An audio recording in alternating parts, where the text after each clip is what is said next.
I'm Kanaya Basunto from CLS Blue Card in Bachelor of Medical and 30 years in I'm Kylie Gwen from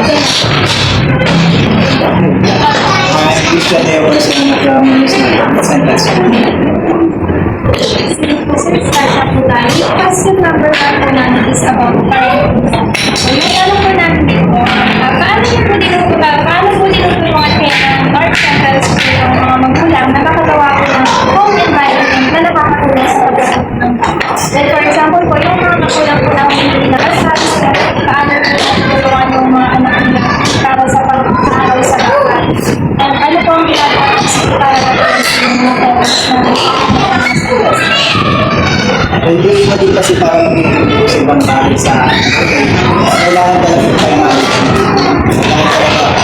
utilize yung ginagawa ng bata. Kahit pag-uwi, ginagawa mo na ng homework, i-unlock mo na yung mga lesson, and then doon pa lang siya magkakaroon ng future. And then usually sa mga bata talaga kailangan bukas siyempre nila ng laro. And then tapos talaga yung type talaga nila naalag sa pag-aaral sa paglaro na advance. Hindi dapat nag-overlap isa hindi kasi hindi rin naman maganda sa bata yung puro na lang sa puro na lang out yun. At anak, si mami.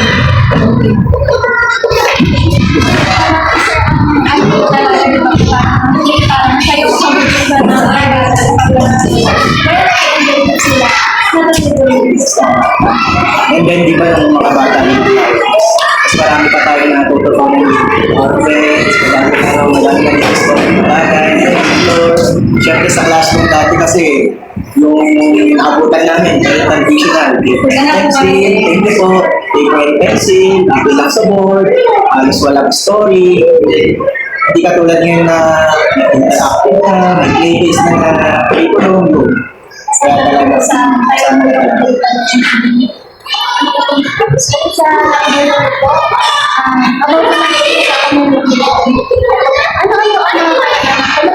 ng school sa mga magulang. For example, for breakfast, letter, ano po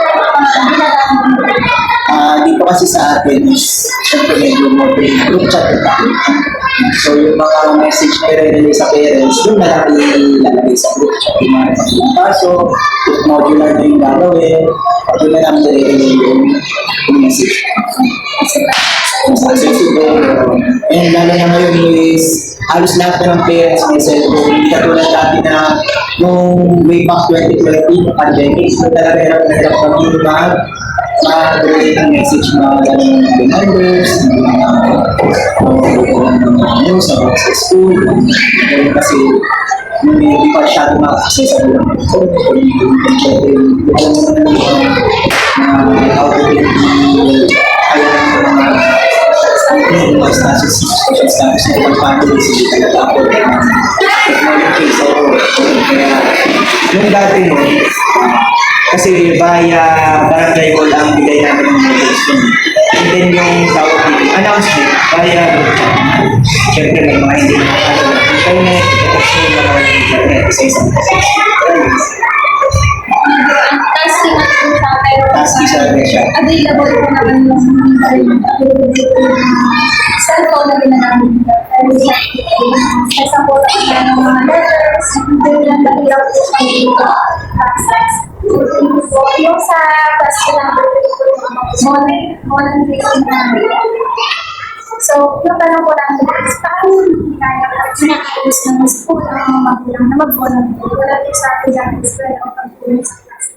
Yun po yung nangyari po kanina. Ay, oo. Kasi sa kindergarten talaga hindi mo talaga problema yung tulong ng parents. Very active ang parents sa kindergarten.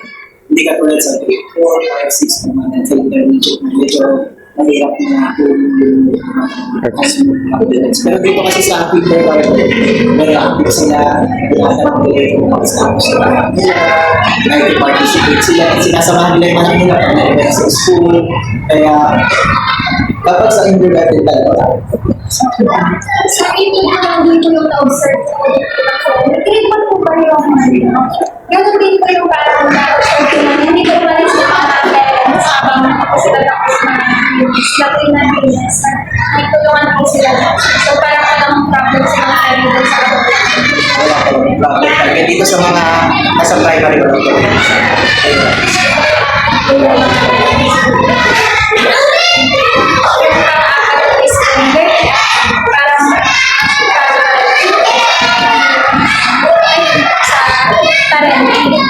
So, yung question po na, sa anong paraan kasali ang mga magulang sa learning ng bata sa bata tulad ng pagtulong sa homework or pag-set ng goals? Tulad sa narrative mo, nahihirapan ng bata na magbasa sa bata. So, paano kaya tinutulungan ng school ang mga magulang para masuportahan po yung bata? Siyempre talaga, very vital talaga ako ng parents na sa stage na yun. Dito kasi sa kinder, pag walang follow-up ang lesson, hindi talaga nila maalala kasi sa kinder talaga, repetition talaga ang diba napansin nyo na gumawa na ba kayo ng video? Yung parang ano po, yung parang Napansin nyo doon, Monday, Tuesday, Wednesday, Thursday, Friday, isang lesson. Kunyari national plan hanggang Friday, letter day hanggang Friday.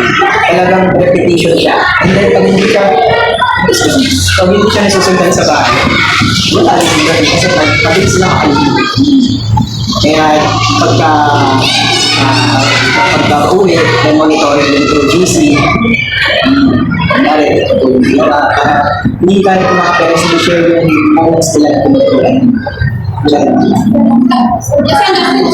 pero ito po sa ay madalas hindi ka minsan lang. Kasi syempre mas kasi yung pangita, hindi pa pala kasi yung outside ng brain.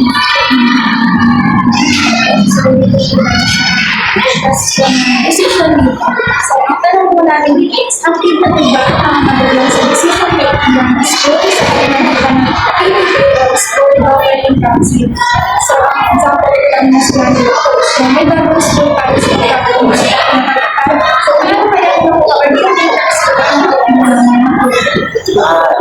For example, na lang siguro yung policy namin na bawal na pumasok yung magulang. Bawal na kasi pumasok yung magulang kapag ihatid yung mga bata.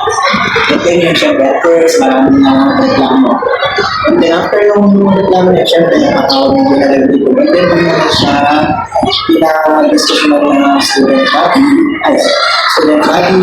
teacher, and then parents. And then, yun naman natama sila yung solution. Ito doon, and then wala na lang bigyan niya. Kasi isa-isa may makakapasok. Kailangan all of them sila makakapasok. Kailangan po yung kailangan dito. Ako si syempre, may iba pa. Mas kami dito sa kinder, wala kang makakapasok sa ganito. Kasi dito ang kinder. Sa kinder naman, siguro, syempre kasi sa kinder, usually sa kinder, pagkapunta na kayo sa kinder. Hindi yung mga bata, at isa na yung mga parents na mga parents na basta nagtuturo kayo sa mga bata, and then yung parents nakakaroon sa mga bata. And then talaga kapag may activity talaga kayo kailangan na support ng parents, kailangan mo maging nila sa siyempre yung bata pa. Kailangan sa iyo So, naman sa kakalibuan sa labas tayo niya. Kasi talagang sinusunod ako. Ginagay ko sila ng curriculum para adult siya ko sa individual. Hindi po sila pinapalabas mo na ng wala ko yung para alam mo yun, sobrang privilege ko sa mga bata. Ano siya mga magulang. Safe ko yung Oo, kasi dati kasi may distance na may bata ko umuwi na tapos sinunod yung magulang dito na dito sa bahay pero nanapan na hindi tayo sa school ko kasi namin ang so, kung wala ko kang business, basta pag nagpulian, open yung gate, labas ko. Oo, ay naalala ko yun, tapos ko maglalakad mag-isa, di ba? Kaya naman, wala naman dati nang hindi pa masyado kasi yung mga bata ngayon. Tapos, nakasarado ko pala rin. Pero doon po sa school ko dati, open lang po. Kung gusto niyo po bumili sa labas ng mga bata, pinapayagan. Pero ngayon po talaga yung safety and security. Okay pa na kasi yung time natin ngayon. Hindi ka tulad dati na tayo tulad na pa. Ano, dito sa labas.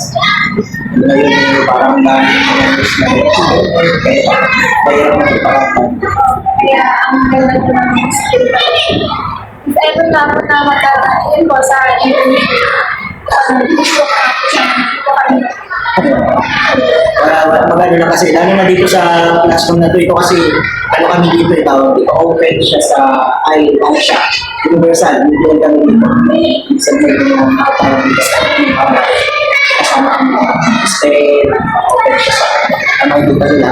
Hindi po yung isa pang tulad na po sa school nito kasi meron po kayo sa pero meron din kasi meron din po kayo sa school parang may include tayo sila kasi siya parang Mainstream. Marami kasi dito, tatlo yata yung snap groups. Makapansin. Set lang yung isa. kasi dati nga rin po sa ibang Yan talaga kasi yung estudyante ko mo, basta nangalaman sa mga. Kanina kasi nag-text si ma'am ano. Pero usually yung intervention ko, huwag na siyang papansin. Hindi ko siya papansin eh. Pag hindi na siya pinansin, kaya di naman siya kasi nakakalabas. As long as safe naman siya sa labas, syempre kasi hindi ko pwede disregard yung mga nagkaroon movies. Pagka natawag ko, intervention siya. Siya na lang, kumakakay ko sa labas na ano ko, nag-aaral. Yung dati kasi ganun kami. First week, second week, tinry ko ulit ng group. Wala na talaga group. Ay, mas mga sila ang next po natin ay yung community collaboration. So, ang NGOs para sa mga programs sa school. Yes, mga tulad ng siguro, para prevention na, exercise na yung mga partner. And then yung kapag yung bouncy week, experience protection naman, nagpupunta yung mga police dito, makakapin sila ng seminar, and then also yung suggestion na bibigay para sa mga sa child protection policy. Nakakamit yung mga rules sa mga lines nila. Kaya yung sinamahan ko na sa mga organ na kailangan. Kaya rin sila sa mga sa mga lower-income houses. Yes, parang sila na kung kailan gusto ko sumunod na yun. Kaya rin sila. And then siguro yung sa registration, sumasama yung barangay para alagaan ko pwede na mag-enroll. Bigati Eskwela. Bigati Eskwela. Nararamdaman ko pang school na din galing sa mga ibang pagwari. Nakukuha namin kasi lang dito sa staff. Bibigay sila ng mga nakapalibot na business establishment. May program or ilang sila ng para sa Sir, dagdag ko lang po, yung expose ng mga resources, para ano po update sa resources, kung bakit ano yung iba, so, parang sa yung dagdag ko na nagamit yung mga resources. kasi di ba may teacher naman meron parang may binibigay na chocolate. Doon na lang hindi na. And then yung other na, kasi yung paper talaga medyo maano sa paper, ay sa ink, and then sa paper kasi usually mga activity nila, hinihigit na natin sa kaya medyo makikita sa kailangan ng mag-invest na ginagawa na naman po sa sabi niya. Kasi parang meron pong may mga reasons sa mga itang yung pag-release parang di resourceful po kasi sa budget po siya sa budget talaga siya. yan po yung pinag-advise sa amin next month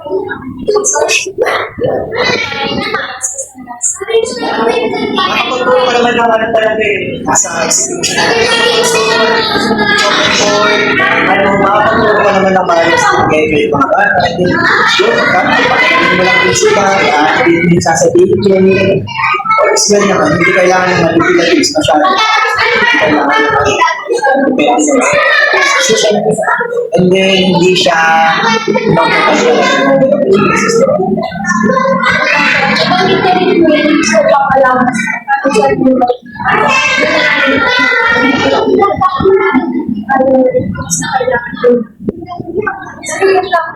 Sa